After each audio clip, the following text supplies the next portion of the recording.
Bonjour, je m'appelle Émilie, je suis l'heureuse maman de 3 petits garçons dont l'aîné est hyperactif et à haut potentiel. Aujourd'hui, lorsque l'on parle d'un enfant malade ou handicapé, cela provoque chez chacun de nous de nombreux sentiments. L'incompréhension, la peur, la compassion. Et tous ces sentiments rendent légitime et réelle l'existence de cette différence. Non seulement elle est reconnue aux yeux de tous, mais également aux yeux de l'État par diverses prises en charge. Aujourd'hui, je voudrais vous partager un témoignage différent, le nôtre, au travers de la singularité de notre fils. Le témoignage de ces enfants, souvent humiliés, rejetés par les adultes, généralement boucs émissaires d'une école, car victimes d'un handicap sournois, qui, non content d'être invisibles, fausse le jugement des autres. Je voudrais vous donner le témoignage de ces parents qui souffrent tant de voir leur enfant stigmatisé, puni en permanence, parce qu'il vit une différence qu'il n'est pas facile de vouloir comprendre. Il s'agit de ces enfants qui souffrent d'un syndrome autistique, de ces enfants qui ont un trouble de déficit de l'attention avec hyperactivité, et probablement tant d'autres handicaps invisibles que je ne connais pas.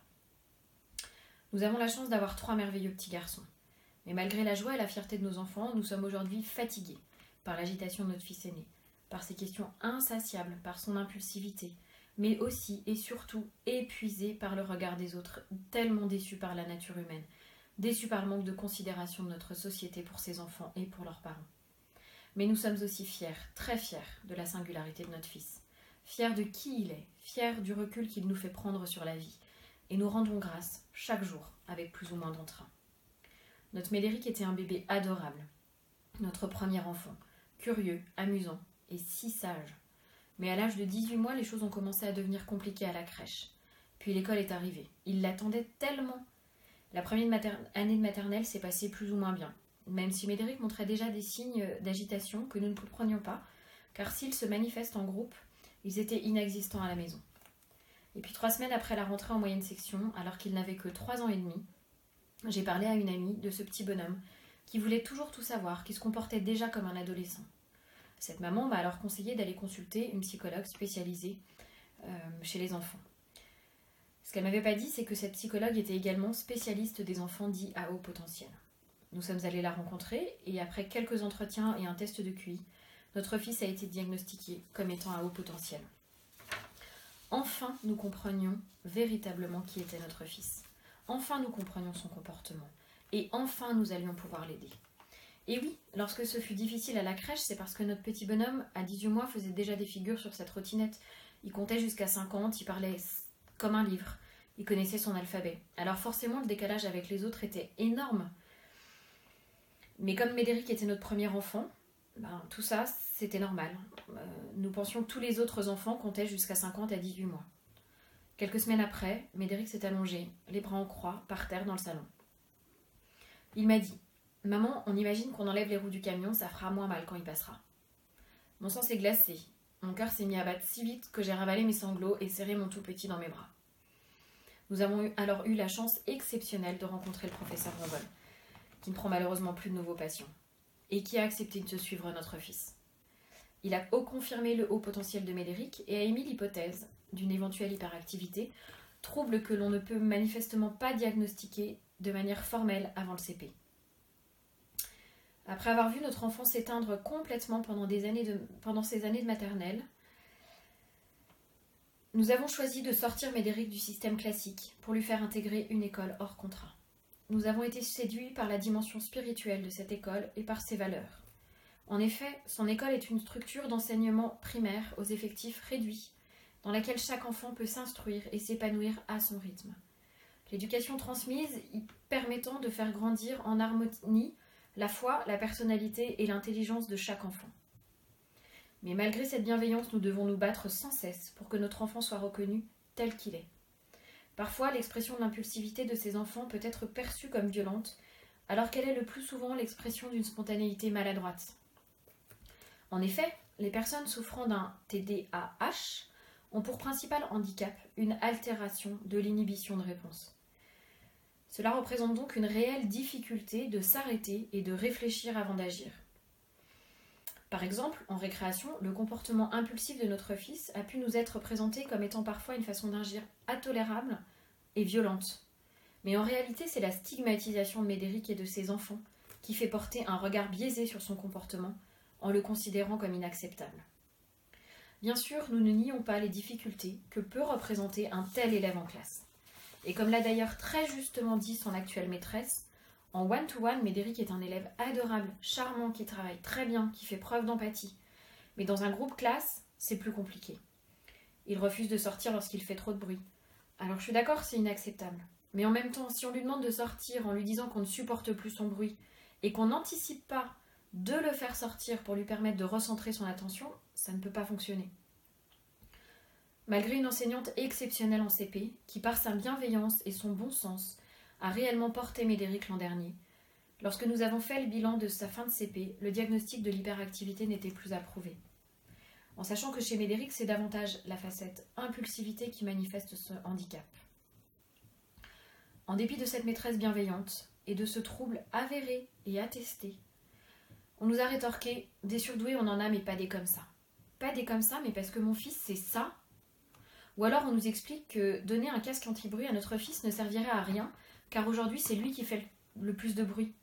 Mais il est pourtant si facile de comprendre que pour ces enfants, chaque stimuli revêt une importance égale. De la voix de la maîtresse au bruit de la craie sur le tableau, en passant par la règle qui tombe ou le tic-tac de l'horloge. Aujourd'hui, dans sa classe de CE1, il y a d'autres enfants avec d'autres difficultés plus silencieuses que les maîtresses comprennent peut-être mieux.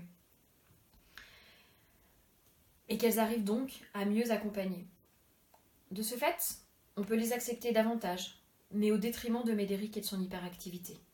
Et malheureusement, pour notre fils, tout est toujours plus compliqué.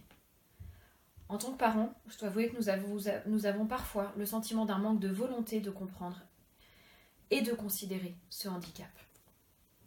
Et pourtant, quelques tout petits trucs pourraient changer la vie de notre fils, mais aussi de l'école, des écoles. Parce que des enfants présentant ce type de singularité, il y en a, et pas qu'un par classe. Et oui, lorsque ces enfants s'ennuient, lorsqu'ils ont été attaqués depuis leur plus tendre enfance, leur agitation, leur impulsivité, leur besoin d'exister est exacerbé.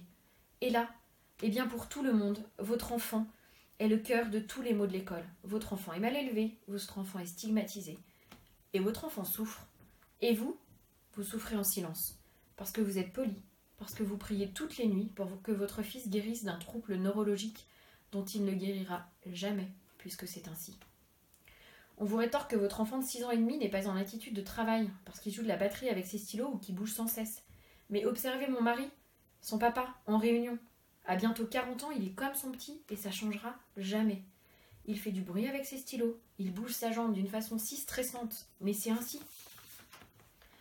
Grâce à une directrice pédagogique remarquable, qui a proposé un aménagement sur mesure pour notre fils, et parce que nous nous battons pour qu'il soit accepté tel qu'il est, avec son handicap, une belle adaptation est aujourd'hui mise en place à l'école. Cette solution rend profondément heureux notre fils et semble convenir aux maîtresses qui s'occupent de lui.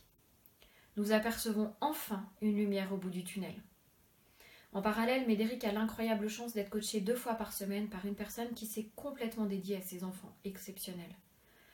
Elle fait faire d'incroyables progrès à notre fils en lui permettant de développer une meilleure conscience de lui et de mettre en place ses propres stratégies pour mieux maîtriser son impulsivité.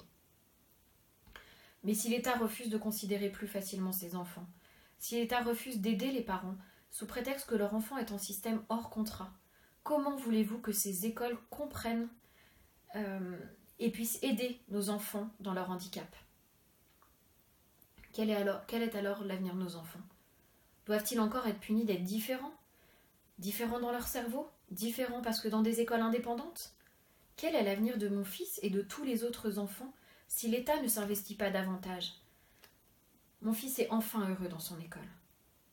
Alors vous tous, pouvoir public, adultes soi-disant bienveillants, vous tous, adultes touchés par les maladies ou les handicaps qui se voient, de grâce, soyez également touchés et sensibles par ces enfants dont le handicap est sournois et invisible. Alors vous, pouvoir public, écoutez les solutions que nous, touchés de plein fouet, nous pouvons vous apporter. La première solution concerne la politique scolaire. Au même titre que l'AVS est proposée en milieu public. Si notre enfant est reconnu par la MDPH, il faudrait pouvoir en bénéficier également dans les écoles hors contrat. Ceci dans le but de mettre en place les adaptations nécessaires à une scolarisation épanouissante. Nos enfants et leurs écoles ont besoin d'elles. Il faudrait également former les enseignants au sujet des enfants ayant un handicap invisible. Et ceci est d'autant plus facile aujourd'hui avec tous les bénévoles des associations qui sont prêts à intervenir et à aider nos enfants et leurs écoles. La seconde proposition concerne la politique familiale et la revalorisation des mères au foyer, lorsque celles-ci ont à leur charge un enfant qui présente ce type de handicap. Et même plus largement, lorsque le handicap de leur enfant leur impose de cesser leur activité professionnelle pour les aider et leur dégager du temps. Et la troisième proposition concerne la politique santé, en faisant évoluer la CPAM dans la prise en charge de ces enfants.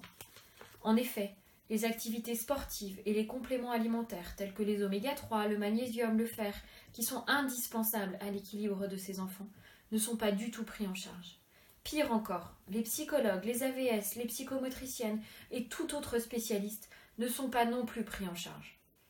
Les pédopsychiatres aujourd'hui sont rarissimes, les délais d'attente des CMP sont ingérables, et puis dans notre pays, on pourrait quand même avoir le droit de choisir son thérapeute. Alors voilà le témoignage que je voulais vous partager. J'espère ne pas avoir été trop longue, et je vous remercie vraiment de m'avoir écouté.